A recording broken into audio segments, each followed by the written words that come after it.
Hadirin sekalian, sudah hadir bersama dengan kita berikan tepuk tangan yang meriah. Gubernur DKI Jakarta kita tercinta, Bapak Pramono Anung Wibowo, bersama dengan founder Sarga Group, Bapak Aryo PS Joyo Hadi Kusumo.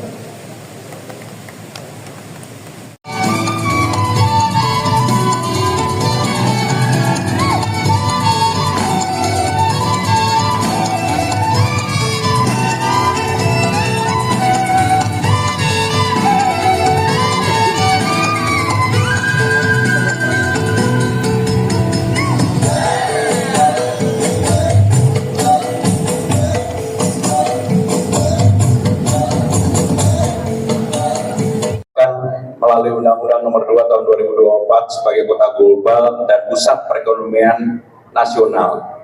Jakarta ini sekarang menjadi kota teraman nomor 2 di Asia. Nomor satunya Singapura, nomor 2-nya Jakarta. Baru minggu lalu dikeluarkan hasilnya. Selama ini kita tidak bisa lebih aman dari Bangkok, Manila. Sekarang kita lebih aman dari Bangkok, Manila, Hanoi, Kuala Lumpur dan sebagainya, sehingga penyelenggaraan yang seperti ini menurut saya pasti akan menguatkan kedudukan atau posisi Jakarta sebagai kota global.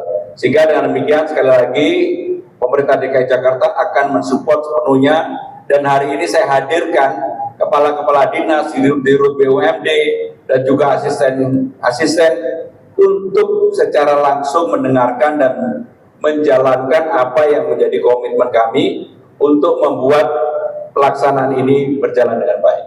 Baik, terima kasih banyak Pak Gubernur atas support. IMF memperingatkan perekonomian dunia kini mulai bergeser menuju skenario yang lebih buruk seiring berlanjutnya konflik geopolitik di Timur Tengah.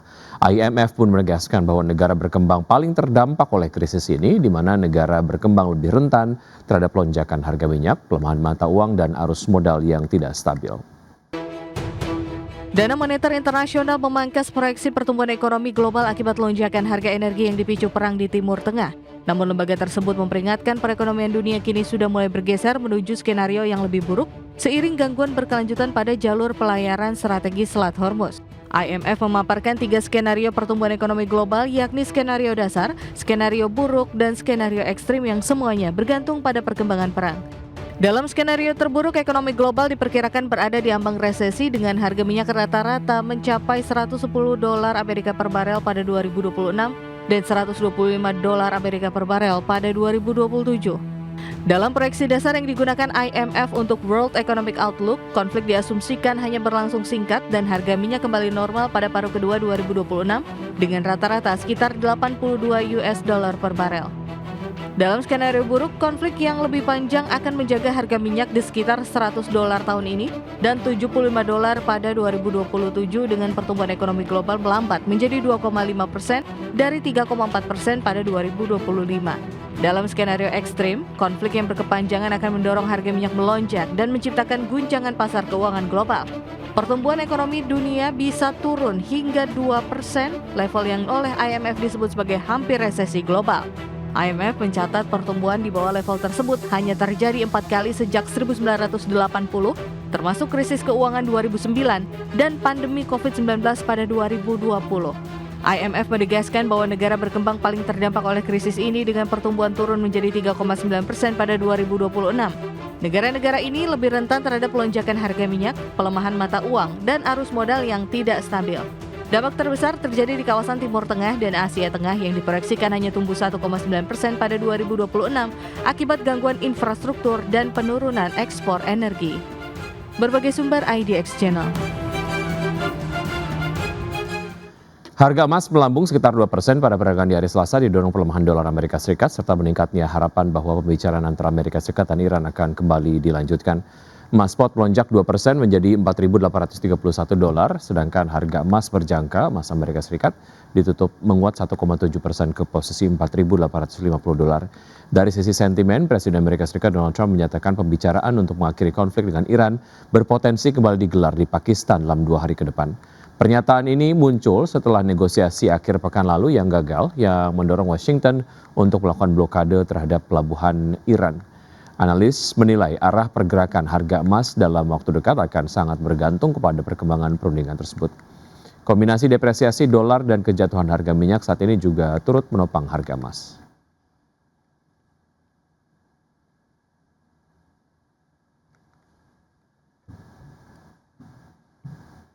Ya, selanjutnya bursa update dari bursa global, bursa saham Wall Street yang menguat pada perdagangan di hari Selasa dengan indeks Nasdaq Composite yang melesat hampir 2% dan mencatat kenaikan 10 hari berturut-turut. Sedangkan indeks S&P 500 yang mendekati level rekor tertingginya didorong optimisme terhadap potensi penyelesaian konflik di Timur Tengah serta respon positif investor terhadap laporan keuangan perbankan dan data inflasi terbaru. Pada perdagangan di hari Selasa, S&P 500 ditutup melonjak 1,18% ke level 6.967, Nasdaq Composite yang naik 1,96% ke level 23.639 dan Dow Jones Industrial Average yang menguat 0,66% ke posisi 48.535.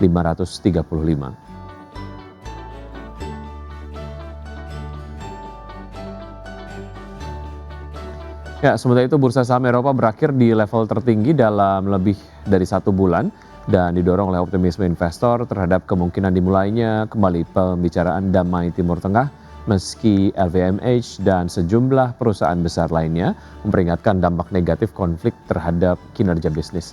Stock 600 yang ditutup menguat 0,99% ke level 619,95, DAX Jerman yang naik 1,27% ke posisi 24.044 dan FTSE 100 Inggris yang meningkat 0,25% ke posisi 10.609.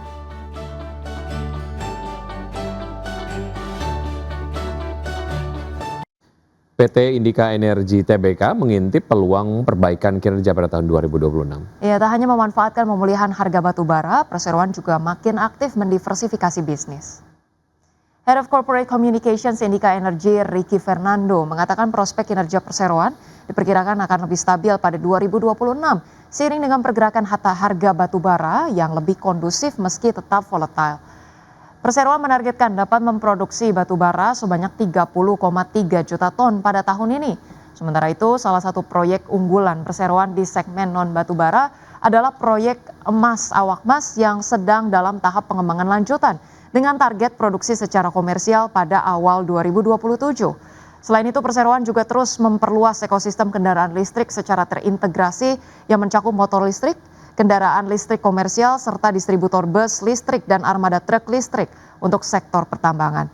Untuk itu, perseroan menyiapkan belanja modal sebesar 380,4 juta dolar pada 2026 yang sebagian besar dialokasikan untuk pengembangan proyek awak emas, penguatan bisnis kendaraan listrik, hingga pengembangan bisnis logistik.